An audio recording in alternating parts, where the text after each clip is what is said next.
आवाज़ आ रही है? आवाज़ तेज करके थोड़ा सा।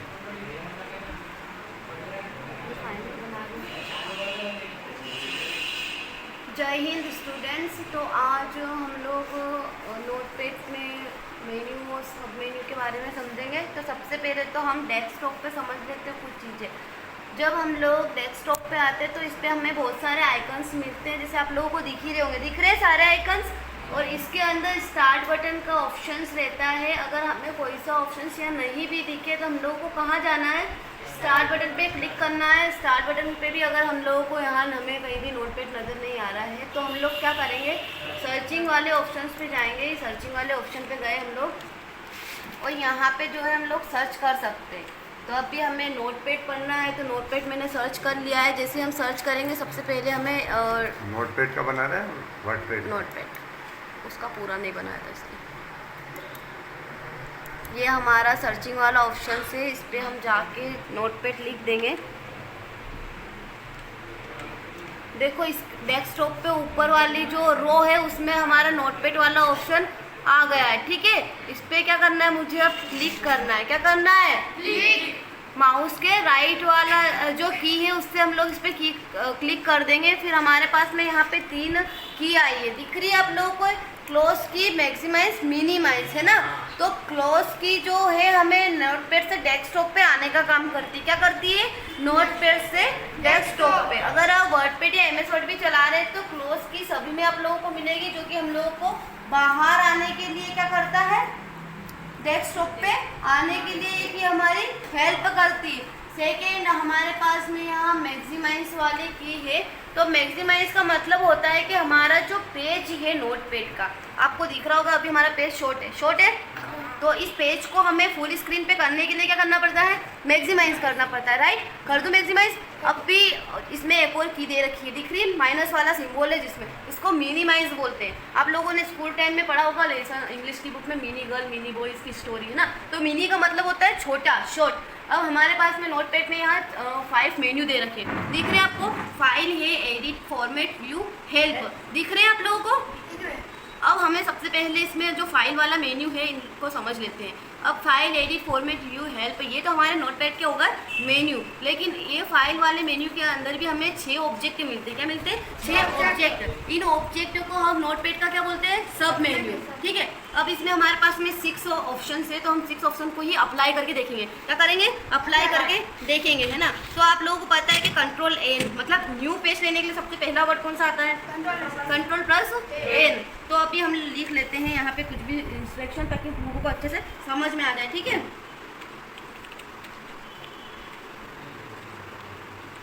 हम लोगों ने लिख लिया जय श्री महाकाल। कभी कभी क्या होता है, हम जब फर्स्ट टाइम नोटपैड सीख रहे होते हैं ना, तो हम लोगों को पता नहीं होता कि हम नया पेज कैसे लें, है ना। बच्चे क्या करते हैं कि जब पूरा पैराग्राफ मतलब पूरा पेज अगर फिल हो जाता है तो वो लोग कंटिन्यू चीज़ को करते जाते हैं, जिससे वो जो पैराग्राफ की जो लाइनें रहती है वो ऊपर की साइड जाती है ना।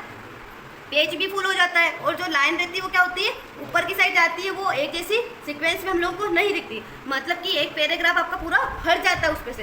तो ऐसी कंडीशन में हम लोगों को क्या करना पड़ता है, कंट्रोल प्लस N जो शॉर्टकट की है उससे क्या करना पड़ता है, नया पेज लेना पड़ता है ना। तो हम कंट्रोल के साथ में क्या प्रेस करेंगे बेटा, N प्रेस करेंगे। जैसे हमारे पास में यहाँ 3 ऑप्शन आते हैं, दिख रहा है आप लोगों को। सेव वाला ऑप्शन है, डोंट सेव, कैंसल। तो हम लोग कौन सा वाला ऑप्शन अप्लाई करेंगे, डोंट सेव। इससे क्या होगा, हमारे पेज का जो है नया पेज आ जाएगा, जिससे हम आगे वर्क कर सकेंगे। सेकेंड ऑप्शन हमारे पास में फाइल में है control plus O। Control plus O का मतलब होता है कि आपने कोई सा डॉक्यूमेंट या फाइल या प्रोजेक्ट जो सेव कर रखा है उसको कंट्रोल के साथ हम क्या प्रेस करेंगे, O। तो हमारी जो फाइल है वो क्या हो जाएगी, खुल जाएगी। ठीक है, क्या हो जाएगी, ओपन हो जाएगी। हो गई हमारी फाइल ओपन। अब आपको किसी की फाइल को ओपन करके देखना है, आपके पास में यहाँ पे नाम है, उन नाम को ओपन करेंगे तो आपकी जो फाइल है वो क्या हो जाएगी, खुल जाएगी। अभी हमारे पास में यहाँ मोहित की फाइल रखी है तो हम इसी को खोल लेते हैं। ठीक है, इसमें मोहित ने अपना नाम और क्लास और स्कूल के बारे में लिखा है। ठीक है, आई बात समझ में आप लोगों को। अगर आप डेस्कटॉप पे भी हो तो भी आप ये कंट्रोल की डायरेक्ट यूज़ कर सकते हो। आपको नोटपैड, MS वर्ड या वर्डपैड में जाने की आवश्यकता नहीं है। ठीक है, सेकेंड की हमारे पास में कौन सी है, सेकेंड कंट्रोल प्लस S। अब सेव के लिए बेटा सबसे पहले कौन सा वर्ड यूज होता है, S, है ना। दिख रहा होगा ना कंट्रोल S आप लोगों को।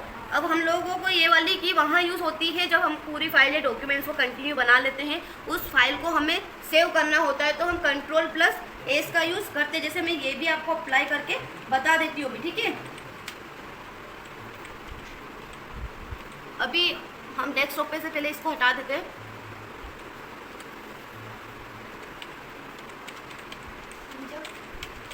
अभी हमने एक वर्ड लिखा है, अब इसको हम लोगों को क्या करना है, सेव करना है। क्या करना है, सेव करना है। तो हमें कंट्रोल के साथ कौन सी की प्रेस करना पड़ेगी, एस, ठीक है।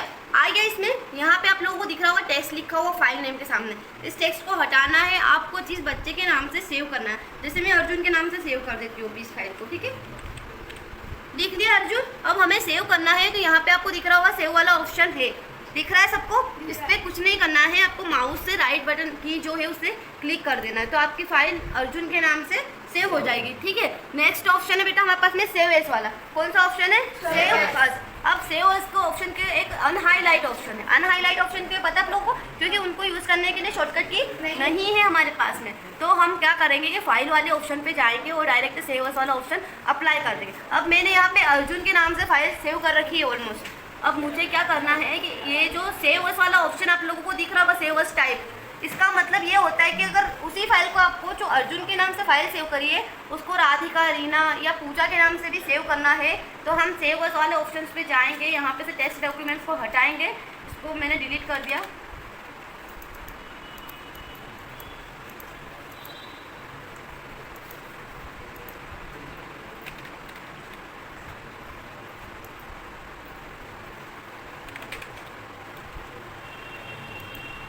देखो हमारे पास में यहाँ पे ऑल फाइल्स का ऑप्शन आया है, नीचे देखो सब लोग बच्चे दिख रहा है ना आप लोगों को, इस पर क्लिक करना है और जो फाइल मैंने अर्जुन के नाम से सेव करी है ना, उस फाइल को हम दूसरे बच्चे के नाम से भी सेव करेंगे, है ना, ऑल फाइल। वापस हमें फाइल वाले ऑप्शन पे जाना है। अर्जुन का नाम मैंने हटा दिया यहाँ से, अब मुझे राधिका के नाम से सेव करना है, तो कुछ नहीं करना है, इसी में हम लोगों को राधिका का जो नाम है लिख देना है। क्या करना है, ठीक है, राधिका का नाम लिख दिया है। वापस से यहाँ पे सेव वाले ऑप्शंस पे जाना है, वापस से उसको सेव करना है, ठीक है, आया समझ में। अब वो फाइल अर्जुन के नाम से भी सेव है इसमें और राधिका के नाम से भी सेव है। एक ही फाइल प्रोजेक्ट को सेव करने के लिए हमें सेव एज वाला ऑप्शन को अप्लाई करना पड़ता है। नेक्स्ट हमारे पास में ऑप्शन है यहाँ पे पेज सेटअप का, तो ये भी एक अनहाईलाइट ऑप्शन है, क्योंकि इसकी भी शॉर्टकट की नहीं है क्या, नहीं है, तो इस पर भी फाइल वाले ऑप्शन पे पहले जाना पड़ेगा, फिर हमें ऑब्जेक्ट पे जाना पड़ेगा, पेज सेटअप पे क्लिक किया। इसमें हम जब पेज को सेट करते हैं तो जो यहाँ पे left right top bottom 4 option दे रखे हैं आप लोग को, है ना, तो आपको टॉप और बॉटम में कोई चेंज नहीं करना है, कुछ भी चेंज नहीं करना है। टॉप बॉटम सेम रहेगा, सेम कंडीशन रहेगी, कोई से भी पेज की सेट करो आप, ठीक है। लेकिन ये जो 1 और 2 लेफ्ट राइट में दे रखे हैं ना आप लोगों को, यहाँ पे आपको नंबरिंग सेट करना पड़ता है, जैसे आपको कौन सी साइज चाहिए पेपर की, ठीक है, तो यहाँ पे ही चेंज करना पड़ता है। जैसे कि अभी आप मान लेते हैं, आपको यहाँ पे मैं लिख देती हूँ 5 या 6, है ना, फिर उसके बाद में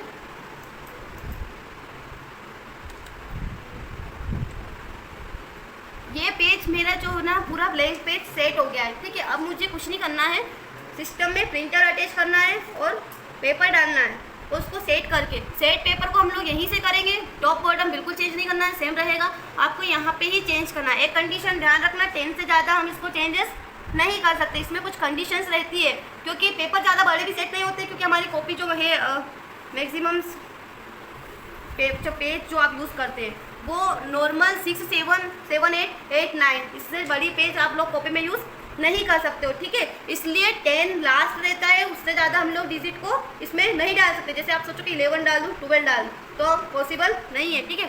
सेकेंड ऑप्शन से हमारे पास में यहाँ पे आगे बेटा समझ में,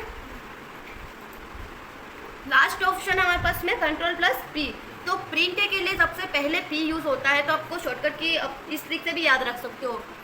अब जब पूरा फॉर्मेट फाइल आप लोगों ने रेडी कर लिया है सिस्टम के अंदर, तो सबसे पहले हमें प्रिंटर की आवश्यकता रहती है। उसमें प्रिंटर अटैच करके प्रिंट वाले ऑप्शन पे जाएंगे। इसमें आपको कुछ नहीं करना है, आपको एक ऑप्शन दिख रहा होगा नंबरिंग का, दिख रहा है सबको, बस इसमें आपको कितनी प्रिंट देनी है इसको डिलीट कर देते हैं सबसे पहले। तो अब आप लोगों को नंबरिंग ये देना है कि आप लोगों को एक ही डॉक्यूमेंट से कितनी फोटोकॉपी निकालना। जैसे कि हमें स्कूल में घोषणा पत्र या ऐसे कुछ फॉर्म फिलअप करने पड़ते हैं ना, तो उस फॉर्म की बहुत सारी कॉपी निकालनी पड़ती है 20 स्टूडेंट को। तो हम यहाँ पे ज़्यादा से ज़्यादा प्रिंट में सिर्फ और सिर्फ 6 प्रिंट एक साथ निकाल सकते हैं, उससे ज़्यादा हम लोग एक साथ नहीं निकाल सकते हैं। और एक चीज़ और रहती है कि अगर प्रिंट हमें ज़्यादा निकालनी है तो वो हमें जो प्रिंटर रहता है उसकी कंडीशन पे भी डिपेंड करता है। किसी प्रिंटर में जैसे कि जो कलरफुल रंगीन प्रिंटर जो आ गए ना, उस पर आप 25 फोटोकॉपी भी एक साथ निकाल सकते हो। जैसे मैंने 10 लिख दिया, कुछ नहीं करना है, 10 लिख दिया आपने, 5 लिख दिया, 10 लिख दिया, प्रिंटर पे जाके प्रिंटर दे देना है। अभी हमें वो ऑप्शन अप्लाई नहीं हो रहा है क्योंकि हमारे पास प्रिंटर वाला ऑप्शन अप्लाई करने के लिए प्रिंटर नहीं है, ठीक है। लेकिन जब भी आप सिस्टम में प्रिंटर वाला ऑप्शन अप्लाई करोगे तो आपको एक तो प्रिंटर पे नंबरिंग पे जाके नंबर देना है कि आपको इतना प्रिंटर निकालना है, 10, 11, 12। और जो normal black and white printer रहते हैं ना, उसमें 6, 7, 10, इससे ज़्यादा प्रिंटर पे आप फोटोकॉपी नहीं निकाल सकते हो। कलरफुल प्रिंटर जो रहता है उस पर 25 कॉपी आप एक साथ निकाल सकते हो। आ रही बात समझ में? नहीं तो आप दोनों ऑप्शन अप्लाई करोगे और नहीं होगा तो फिर एग्जिट का मतलब क्या होता है? डायरेक्ट डेस्कटॉप पे आना है ना। तो अभी हम ये ऑप्शन अप्लाई नहीं करेंगे क्योंकि ये ऑप्शन अप्लाई करेंगे तो हम नोटपैड से बाहर आ जाएंगे। नेक्स्ट ऑप्शन है हमारा एडिट वाला, है ना। एडिट वाला जो ऑप्शन है इसमें सबसे ज़्यादा शॉर्टकट की होती है। वो कहीं पर तो अपन जाते हैं तो बहुत सारी प्रिंट एक साथ दे देते हैं, उसमें भी तो निकलता है ना, निकलता है। मैंने अभी आप लोगों को बोला है कि हमारा जो प्रिंटर है उसकी कंडीशन पे डिपेंड करता है, राइट। मैंने आपने तो बोला 25 से ज़्यादा नहीं निकाल सकते, 25 से ज़्यादा प्रिंटर से। हाँ, तो अपन जाते हैं कॉपी वगैरह करवाने। देखो मेरी बात सुनो, एक मैंने यहाँ पे आपको प्रिंटर वाला ऑप्शन बताया, राइट, है ना, फोटोकॉपी वाला नहीं। फोटोकॉपी अलग चीज़ रहती है, प्रिंटर अलग। प्रिंटर की कंडीशन रहती है कि उसमें आप ज़्यादा पेज अप्लाई नहीं कर सकते। प्रिंटर और फोटोकॉपी अलग अलग रहती है। प्रिंट किसी फ़ोन या उसमें से निकालना पड़ता है हम लोग, फोटोकॉपी एक कॉपी है तो उसकी डबल कॉपी करना पड़ता है, वो फोटोकॉपी हो गई। और प्रिंटर में आप जाके अप्लाई कर सकते हैं, कहीं भी चल जाओ, 25 या इससे ज़्यादा अच्छे से अच्छे प्रिंटर में आप अप्लाई नहीं कर सकते क्योंकि एक प्रिंटर में इतने पेज भी तो आने चाहिए प्रिंट होने के लिए, ठीक है। एडिट वाला ऑप्शन दिख रहा है सबको? अब हमारे पास में एडिट में 11 ऑब्जेक्ट है। कितने ऑब्जेक्ट हैं? 11 ऑब्जेक्ट हैं। तो अब 11 ऑब्जेक्ट में हम लोग सबसे पहले Ctrl+Z का मतलब होता है, क्या होता है Ctrl+Z का मतलब? क्या करना? Ctrl+Z मतलब अंडू करना। इमीडिएटली कोई सा वर्ड, कभी कभी पूरे पैराग्राफ में से कुछ इंपॉर्टेंट वर्ड्स हट जाते हैं या कोई सी फाइल डॉक्यूमेंट्स बना रहे हैं तो उसमें से कोई से वर्ड अगर हट जाते हैं, जैसे कि ये मैंने डिलीट कर दिया है लिख के, अब मुझे वापस चाहिए तो मैं Ctrl+Z प्रेस करूँगी, वर्ड वापस आ गया बेटा, है ना। तो Ctrl+Z अगर हम प्रेस करेंगे तो वापस से जो है पूरा आ जाएगा, ठीक है। नेक्स्ट ऑप्शन हम लोग अप्लाई कर लेते हैं इसी पे। आप लोग यहाँ नहीं देखना, नेक्स्ट ऑप्शन आपके पास में Ctrl+X। Ctrl+X एक शॉर्टकट की है, पैराग्राफ के बीच में से कोई सा वर्ड अगर आपको कट करना हो तो डिलीट करने के लिए। अब आप बोलोगे कि डिलीट के लिए हमारे पास डिलीट वाली की है, ठीक है, बैक स्पेस वाली की है, तो फिर हमें ये की यूज़ करने की क्या ज़रूरत है ना। तो डिलीट आपको आगे से पीछे वाले जो वर्ड है उसको डिलीट करने के लिए यूज़ होती है, बैक स्पेस आगे वाली जो रो है उसको डिलीट करने के लिए यूज़ होती है। और हमारे पास में जो Ctrl+X है वो पैराग्राफ के बीच में कोई से वर्ड को गलत लिख दिया तो उसको सिलेक्ट करके हम डिलीट कर सकते हैं, कैसे Ctrl+X से, ठीक है। नेक्स्ट ऑप्शन हमारा कॉपी। अब जब कोई सी स्टोरी हम लोग लिखते हैं ना, तो स्टोरी में जैसे कि हमने लिखा है कि समीर और कबीर स्टोरी है, 2 फ्रेंड्स के नाम है। अब दोनों फ्रेंड्स की ही स्टोरी है तो दोनों के नाम क्या है, कंपलसरी रिपीट होंगे, राइट। तो उन नाम को क्या करना है हम लोगों को,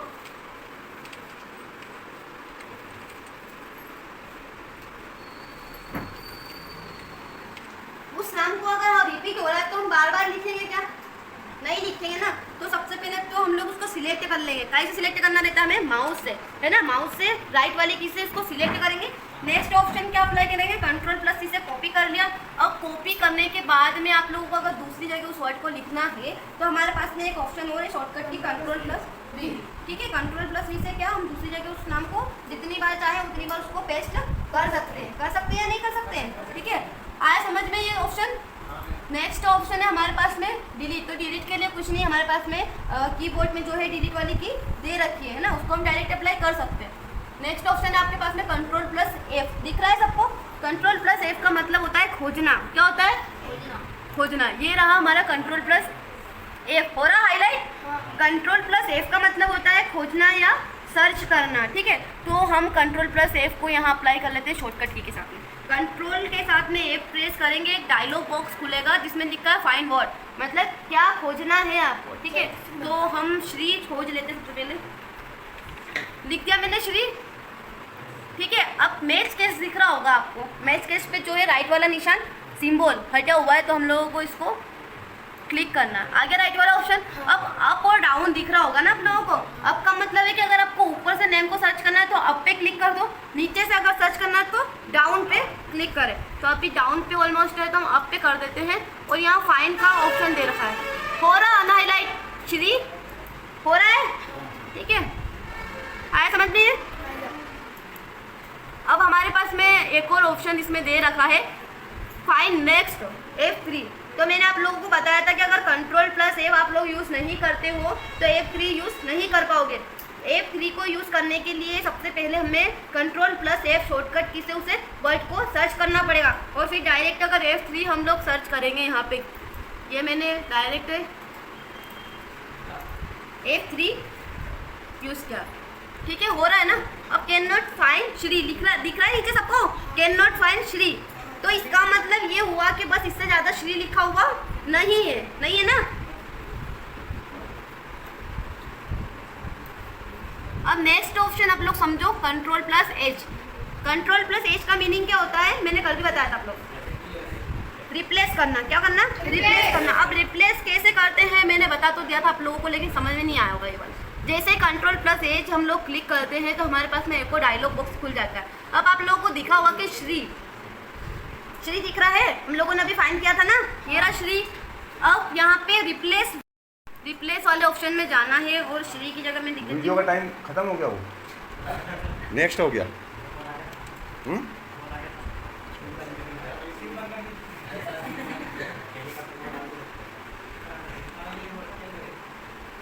देखो मैंने श्री की जगह माता लिख दिया है, कुछ नहीं करना है। मैच केस पे गए। अब इसमें दो ऑप्शन है आप लोगों के पास में, रिप्लेस और रिप्लेस ऑल। एक ही जगह अगर आपको चेंज करना है, कि जैसे कि यहाँ श्री लिखा हो तो आपको सिर्फ यही चेंज करना है, तो आप कुछ नहीं करना है, आप लोगों को रिप्लेस पे क्लिक करना है। और जहाँ जहाँ श्री लिखा हुआ वहाँ सभी जगह आपको चेंजेस चाहिए तो रिप्लेस ऑल कर देंगे, ठीक है। तो मैं रिप्लेस ऑल कर देती हूँ क्योंकि मुझे सभी जगह चेंज करना। हो गया चेंज सब जगह, देखो श्री लिखा हुआ था यहाँ पे चेंज हो चुका है। हो गया, आया समझ में? एक बार और समझा दे, तरुण को समझ में नहीं आया है ना। देखो कुछ नहीं करना है, Ctrl+H लिखा हम लोगों ने, अभी हम लोगों ने माता लिखा है सब जगह, तो अब वापस से कुछ और लिख देते हैं ना। अब मुझे श्री ही लिखना है सब जगह। क्या लिखना है? श्री ही। तो मैं वापस से कुछ नहीं करूँगी, उस वाले डायलॉग बॉक्स में जाके उस रो में कुछ नहीं करना है बेटा, श्री लिखना है हम लोग को। क्या करना है? श्री। वापस से मैच केस पे अप्लाई करना है। अब सभी जगह करना है तो सभी जगह जो है अप्लाई।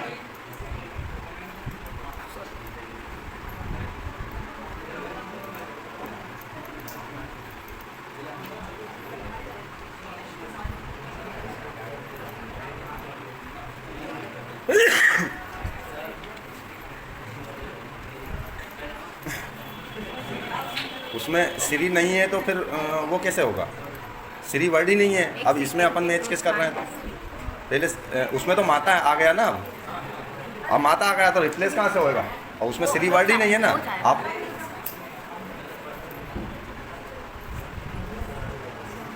उसमें वर्ड ही नहीं है ना। ऊपर वाले में माता डालो, ऊपर फर्स्ट केस अपने को चेंज क्या करना है? माता है ना। हाँ, जो माता है ना। देखो मेरी बात सुनो ध्यान से। अभी हम लोगों ने क्या फाइंड करा था? श्री फाइंड विथ रिप्लेस, ठीक है। तो अब हमें श्री को फाइंड में से डिलीट करना है। अब मुझे माता सर्च करना है तो मैं माता लिख देती हूँ फटाफट। लिख दिया, मैच केस पे क्लिक किया, अप डाउन ऊपर से करना है तो अप कर देते, ठीक है। अब इससे ज़्यादा माता लिखा हुआ नहीं है इसमें। अगर डाउन से करना है तो डाउन पे क्लिक कर देते, वापस से सर्च कर लेते हैं, ठीक है। अब हमें रिप्लेस करना है, कंट्रोल के साथ में कुछ नहीं करना है, एच प्रेस करना। माता हम लोग ऑलमोस्ट उसमें सर्च कर चुके हैं, तो अब हमें माता की जगह कुछ और लिखना है ना। वापस से श्री लिख देते हैं। मैच केस पे गए, ठीक है। कहाँ सर्च करना आप लोगों को? ऑल करना है तो क्या करेंगे? ऑल पे चले जाएंगे। सिर्फ रिप्लेस करना है, मतलब एक ही जगह अगर चेंज करना है तो रिप्लेस कर देंगे। सारी जगह चेंज करना है तो रिप्लेस ऑल कर दो। हो गया चेंज। अब एक कंडीशन में बता दूं कि अभी हम लोगों ने रिप्लेस किया था तो नहीं हो रहा था ना, तो जिस वर्ड को आप पहले फाइंड करोगे उसी वर्ड को यहाँ पे रिप्लेस कर पाओगे, अदरवाइज आप रिप्लेस नहीं कर पाओगे। और ये वाला जो डायलॉग बुक्स में अगर आप सोचो कि हम फाइंड वर्ड इसी में कर दे वापस से चेंज, तो इसमें चेंज नहीं होगा बेटा, ठीक है। पहले वो F3 वाली